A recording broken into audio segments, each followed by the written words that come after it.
Herkese merhaba arkadaşlar. Emanet dizisi yeni bölüm analiz videoma hepiniz hoş geldiniz. Dizimizi daha rahat izleyebilmeniz için birçok altyazı dili seçeneği eklemiş bulunmaktayım. İstediğiniz altyazıyı videonun sağ altındaki ayarlar kısmından ulaşabilirsiniz. Lafı daha fazla uzatmadan analizimize geçelim. Seher ve Yaman'ın birbirlerine duygularını söylemelerini istiyorsanız ve ayrıca nadirenle Seher ve Yaman'ı barıştırsın istiyorsanız beğeni tuşuna basalım ve kaç kişi olduğumuzu görelim. Yaman Seher'e kendini affettirecek mi? Zuhal İkbal'den intikam alabilecek mi? Seher ve Yaman birbirlerine duygularını açıklayacaklar mı? İşte bütün sorularınıza cevap vereceğim arkadaşlar. Bu videoyu sonuna kadar izlemenizi tavsiye ederim. Emanet dizisinin yeni bölümünde Yaman Seher için çabalamaya devam edecek. Çünkü Yaman Seher'siz yapamayacağını fark etti. Bu yüzden Yaman Seher'in gönlünü kazanabilmek için her şeyi yapacak. Yani eskiden Seher Yaman için savaşıyordu ama şimdi de Yaman Seher için mücadele edecek. Bu mücadelenin sonunda Yaman Seher'in kırılgan kalbini onaracak. Hatta Yaman Seher'in gönlünü yeniden kazanacak. Yaman ardından Seher'e duygularını itiraf etmek isteyecek. Çünkü Yaman Kiraz ve Ali olayından ders çıkardı. Bu yüzden Yaman geç kalmadan Seher'e duygularını itiraf edecek. Seher de Yaman'ı sevdiği için ona bir şans tanıyacak. Bundan sonra Seher ve Yaman için yeni umutlar doğacak. Her şey güzel giderken ortaya bir sorun çıkacak. Çünkü Yaman Seher'i kaybetme korkusu yaşayacak. Yaman bu korkuyla baş edemez hale gelecek. Yaman'ın bu korkuyu yaşaması sevgisinin büyüklüğünden kaynaklanmaktadır. Ama Seher sayesinde Yaman bu korkunun da üstesinden gelecek. Yani tüm sorunların çözülmesiyle Seher ve Yaman birlikte mutlu olabilecek. Ama bir yandan da kötülükler tüm hızıyla devam edecek. Seher ve Yaman'ın arasındaki güçlü bağ tüm zorlukları aşacak güçtedir. Bu yüzden kimse Seher ve Yaman aşkına bir zarar veremeyecek. Zuhal de cezaevinde yaşadıklarından dolayı ablasını sorumlu görecek ve Zuhal ablasına tuzaklar kuracak. Çünkü Zuhal ablasının kendisine yaptığı hainliği unutmadı. Bu yüzden Zuhal bir süreye kadar ablasına düşmanlıklar edecek. Ama sonradan İkbal Zuhal'e ciddi tekliflerde bulunacak. Zuhal de bu teklifleri kabul etmek zorunda kalacak. Yani İkbal sonunda yine Zuhal'i kandırmayı başaracak. Böylece İkbal ve Zuhal yeniden işbirliği yapacak. Yaman ve Seher dikkatli olmazsa hayatları ve aşkları tehlikede olacak. Bu yüzden Yaman'a dikkatli olmasında fayda var. İkbal şimdilik kendi gücüne güvenmektedir. Ama İkbal gücüne de güvense elbette bir gün sonu gelecek. Çünkü İkbal'in yaptığı kötülükler bir gün gelip onu bulacak. İşte zamanı geldiğinde İkbal'in yanında kayda değer hiçbir şey kalmayacak. Bu yüzden İkbal acı bir son bekleyecek. Ali, Kiraz'ı kaybetmenin acısına dayanamaz hale gelecek. Çünkü Ali, Kiraz ile geçirdiği günleri hatırlayacak. Ve Ali bunları hatırladıkça daha fazla üzülmeye başlayacak. Sultanala da Ali'nin perişan halini gördükçe iyice üzülecek. Ama Sultanala bu duruma bir çare aramaya başlayacak. Çünkü Sultanala Ali'nin bölümle yıkılıp hayatını mahvetmesini istememektedir. Bu yüzden Sultanala özellikle Arif Baba'dan destek alacak ve Arif Baba Ali'nin bu zor zamanlarında ona desteklerde bulunacak. Arif Baba sayesinde Ali bu zorlu günleri atlatacak. Hatta Ali bundan sonra hayatına yeni bir düzen getirecek. Ali yeni hayatında hiçbir duyguya yer vermeyecek.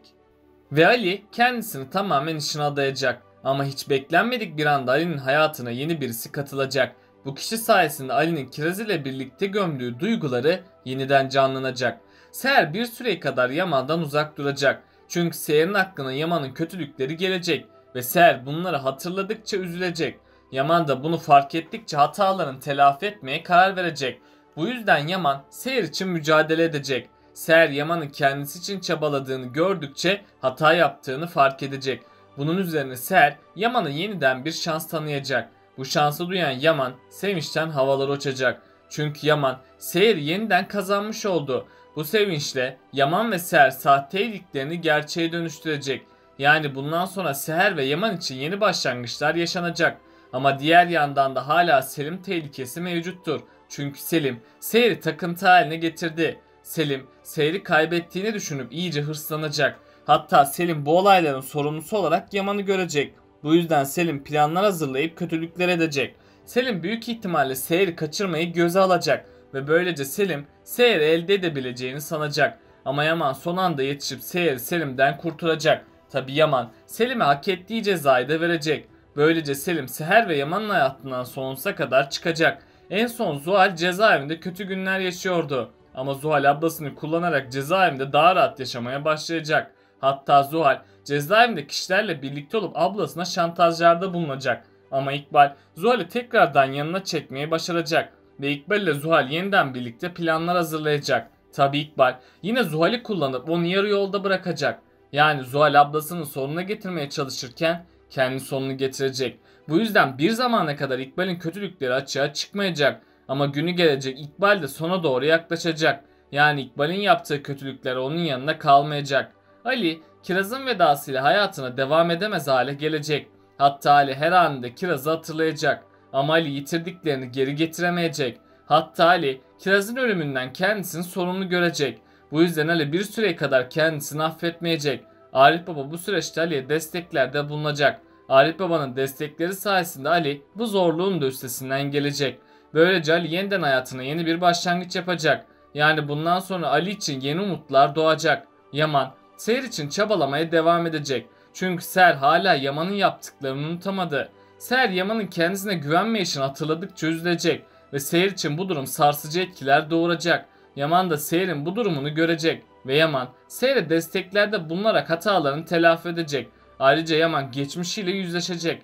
Yaman bu yüzleşme sayesinde güvensizlik sorununu adım adım yenecek. Tabi bu düzelmeler de Seher'in de katkıları dokunacak. Çünkü Seher Yaman'ın geçmişiyle barışmasına yardım edecek. Hatta Seher hayatın iyi tarafının da olduğunu Yaman'a gösterecek. Bundan sonra Yaman ve Seher ilişkilerine yeni bir adım atacak. Yani Yaman'ın güveni sayesinde Seher'in kırılan kalbi onarılacak. Bunun sonucunda da Seher Yaman'a bir şans daha tanıyacak.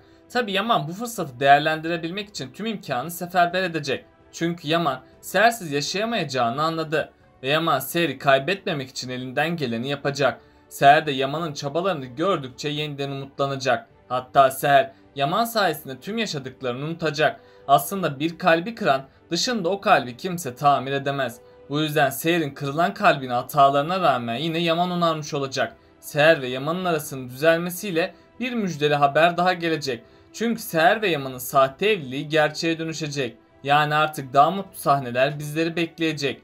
Bir yandan mutlu gelişmeler yaşanırken diğer yandan da kötülükler başlayacak. İkbal, Seher ve Yaman'ı mutlu gördükçe deliye dönecek. Ve İkbal Seher ve Yaman'ı ayırabilmek için planlar hazırlayacak. Eğer İkbal planlarında başarısız olursa Seher'i öldürmeyi düşünecek. Çünkü İkbal'in tek amacı Kırımların güç ve servetine sahip olmaktır. Bu yüzden İkbal amaçlarına ulaşabilmek için her türlü kötülüğü yapacak. Ama İkbal ne yaparsa yapsın planlarında başarısız kalacak. Yani İkbal kötülük yaptıkça kendi sonunu hazırlayacak. Ve İkbal kendi yaptıklarının cezasını yine kendisi çekecek. Çünkü yapı itibariyle bazı insanlar asla hiçbir şeyden memnun kalmazlar. Hatta bu kişilerin iç sesleri dahi kendilerini rahatsız etmeye başlar. Bu yüzden bu yapıdaki kişiler asıl kötülüğü kendilerine yapmaktadır. Çünkü vicdan diye adlandırdığımız iç ses elbette bir gün onları yargılar. İşte İkbal de bu yapıda bir insandır. İkbal bugün kötülük yaptığını zannederken asıl kötülüğü kendisine yaptığının bile farkında değildir. Bu sebeplerle iki ihtimal gündeme gelebilir. Birinci ihtimalde İkbal yaptığı kötülüklerin farkına varıp pişman olacak ve İkbal kötülük yapmayı bırakıp iyi bir karaktere dönüşecek. İkinci ihtimalde ise İkbal pişmanlık duymayacak ama yaptıklarının cezasını çektikçe hata yaptığını fark edecek. Yani sonuç olarak İkbal her iki ihtimalde de sona doğru yaklaşacak. Peki Seher'in yerinde olsaydınız siz ne yapmaya karar verirdiniz? Aşağıda yorumlarınızı bekliyor olacağım. Böylelikle bu bölümümüzün de sonuna gelmiş bulunmaktayız arkadaşlar. Beni desteklemek için yorum atmayı, videomu beğenmeyi ve kanalıma abone olmayı unutmayın arkadaşlar. Kendinize çok iyi bakın. Hoşça kalın.